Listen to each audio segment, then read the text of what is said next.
All right, hey everybody, back with another news feed here for you, and this one right here, we're talking about like war zone built specific Toyotas here.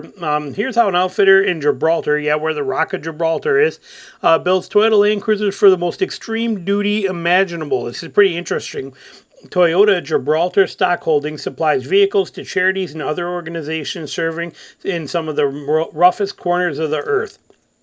We look at this here, and they go on to tell you here that where it's going, where they come from. But basically, these things are coming straight out of Japan. They go straight to Spain, where they get put on a boat and they get traveled over to Gibraltar. And these things are basically, they're not used for. They say right in here too. They're not, they're not. Whoops, hang on. No, these Toyota Technicals were with weapons mounted to the bed that you see in the news are not purchased from TSG. Okay, Toyota Gibraltar stock holdings are not even legitimate Toyotas at all. However, you've probably seen vehicles from TSG before in the media. Flick on the news when it's covering any disaster in a developing corner of the world and look for white Toyotas operated by the United Nations, the International Committee of Red Cross, and any other NGO. These come from TSG. So what these vehicles are, and we'll break it down a little more for you, but you can see some of them right here. They got more in here. We'll show you some of these pictures.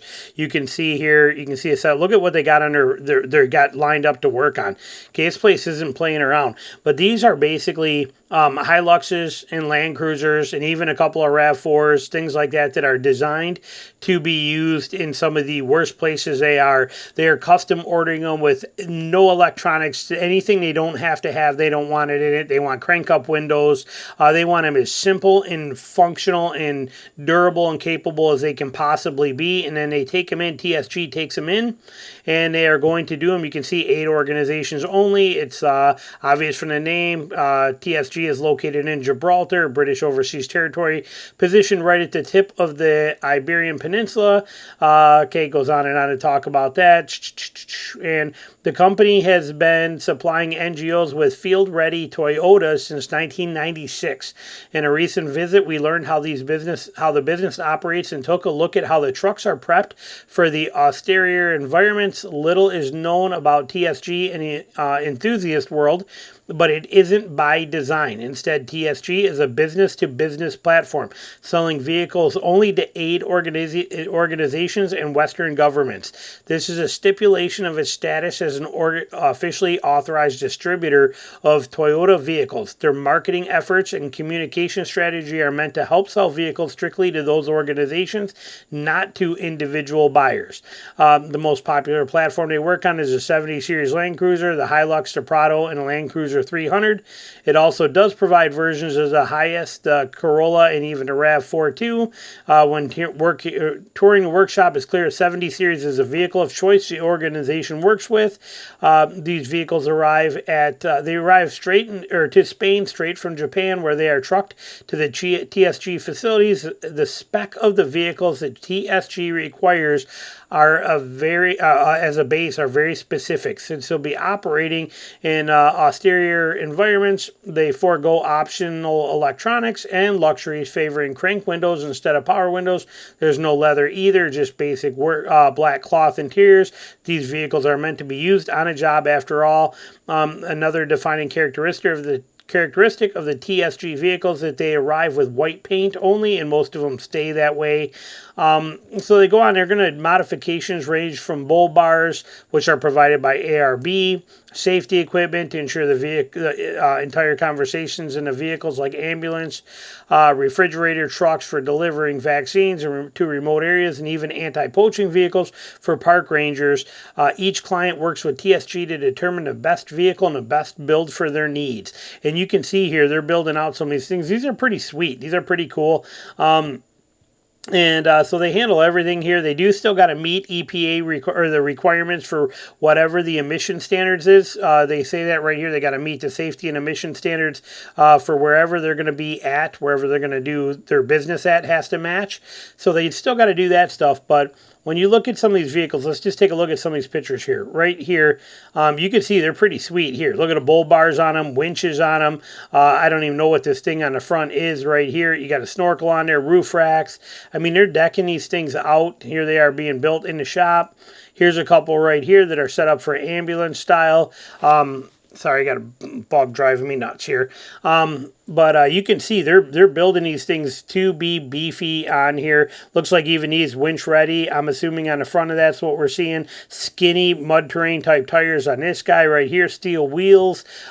These things are meant to work, man. Look at here. Bull bar, worn winch, the whole setup. This thing is a roof rack on there. I mean, this thing is made to get her done. And they even say on there too, where is it right here? It says, bad news for Americans come in, even if you were to find an NGO to sell you one of its retired TSG Land Cruisers or Hiluxes, although it should be noted that even at 200,000 miles, they are just getting warmed up.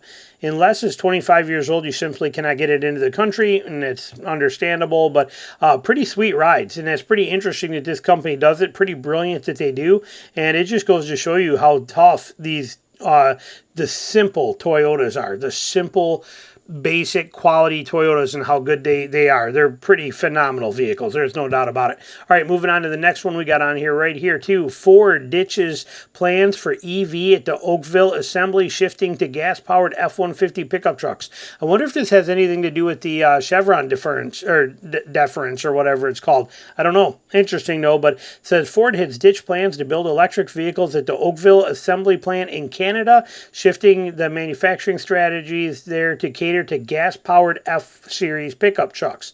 Ford plans to build the 3-row electric SUV. Sorry, I got a little moth in here that is all over my monitor and driving me nuts. Were postponed from 2025 to 2027. The company adjusted its expectation for EV sales as demand started to hinder. Okay, so less people want EVs. They're like, we're not going to build them there. We're going to go right into the F-Series trucks. Still plans to build those EVs in 2027, but the location is unknown, as Oakville will be used to build pickups. Okay, now this is interesting. CEO Jim Farley discussed that decision, noting that Super Duty demand is high, and with production in Kentucky and Ohio running flat out, Ford still cannot keep up with the customer's interest. Is that maybe why Farley was out there saying how we have to fall in love with little bitty baby cars again, and we got to get over our... Got him. No, I didn't get him. Sorry, it's driving me nuts. But how he's Farley's saying we got to get over our fascination with big vehicles. We got to fall in love with the little vehicles again. We got to get... Is that because they can't keep up with demand, so they're trying to shift some of it? I don't know what's going on there, what it is. But in 2023, Ford pulled back its investment commitment to EV as it lost $4.7 billion in powertrain. It expects to lose $5.5 billion this year. It also says here, it's interesting, Ford has, says right here, the F-Series has been America's best-selling truck for 47 straight years. It is not actually. It is Chevy and GMC, which when you combine them under the GM, so if they were, because it's the same truck, the Sierra is just a Silverado and a Tuxedo, but they are the same exact truck. If you combine them under the GM name, they sell like 50,000 more Chevy and GMC Sierras and Silverados combined, like 50,000 more per year than the F-150 does. But Ford gets the title for the last 47 years of the best-selling one because it's an individual company. Kind of interesting how that works, something to think about. But it says right here, Ford makes about $10,000 to $13,000 per F-150 sold, which I also find pretty interesting. They're going to probably lose some money because there's deals. You can get better deals than that right now, even on a 2024. So, there's some good deals on them because they got a lot of them out there. It sells roughly 800,000 units per year.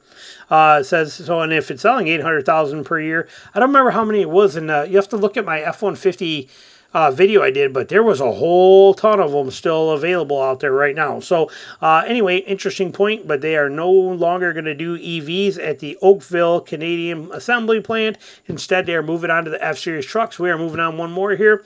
Another Ford one from the Drive Next Gen Ford Super Duty will be electrified. Ford beats GM Ram to the punch by announcing electrified heavy-duty pickup, which will likely be a hard-working hybrid. Okay, and they're talking about this here, and they are going to build this at the Oakville assembly plant we were just talking about. And their intention is to bring multi-energy technology to the Super Duty pickup. Sounds like it's going to be hybridization. If that's the case, it'll be General Motors and Ram to the market, depending on when it's released. At this point, no other heavy-duty pickup truck manufacturer has even announced a hybrid yet. So something new coming that's kind of interesting, and they're giving you some ideas of what it's going to be. And it says likely in 2030s is when it's looking when things are going to start rolling in for this, but things are going to get going, and they're going to expand that Ford Super Duty next year up there to that Canadian plant. So, all right, there you go. Hope you enjoyed it. Any comments, put them down below. Thanks for watching.